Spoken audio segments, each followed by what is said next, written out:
HO, CH2, CH2, CH3 এর IUPAC নাম। তো এখানে যে সংকেতটি দেওয়া রয়েছে বা যে যৌগটির নাম CH2, CH2, CH3, তার সঙ্গে একেবারে প্রথমে রয়েছে HO বা OH। এখন প্রথমত আমাদের কাজ যেটি, যে কার্বনের সংখ্যাটাকে গুনে নেওয়া।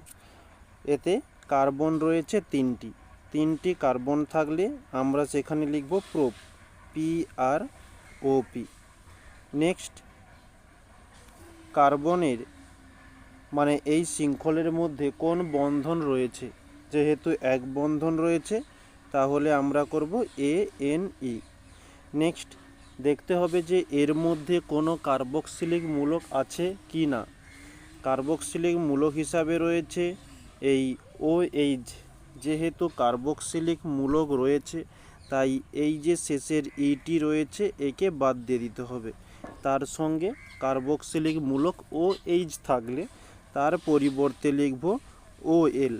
যদি অন্য কোনো কার্বক্সিলিক মূলক থাকে তার পরিবর্তে যেটা নিয়ম আমরা সেগুলো করব, কিন্তু OH এর পরিবর্তে আমরা লিখব OL। তাহলে নামটি কি দাঁড়ালো? PROPANOL, propanol. এবারে একে আমরা আরও একভাবে লিখতে পারি। প্রথমেই বলেছি কার্বন তিনটি, তাই প্রোপ প্লাস এক বন্ধন রয়েছে তাই ANE। যেহেতু কার্বক্সিলিক মূলক রয়েছে তাই ইটাকে কেটে দিলাম, এ পর্যন্ত ঠিক রয়েছে। প্লাস এখন দেখতে হবে কার্বক্সিলিক মূলকের কাছ থেকে শুরু করে কার্বনগুলোকে গুনে নেওয়া। কার্বক্সিলিক মূলক এখানে রয়েছে, তাহলে ঠিক তারপর থেকে গুনব 1, 2, 3। তাহলে কত নম্বর কার্বনের সঙ্গে কার্বক্সিলিক মূলকটি যুক্ত রয়েছে, সেটি 1 নম্বর কার্বনের সঙ্গে, তাই 1 দিয়ে দিলাম। আর OH থাকার জন্য আমরা কি লিখব? OL।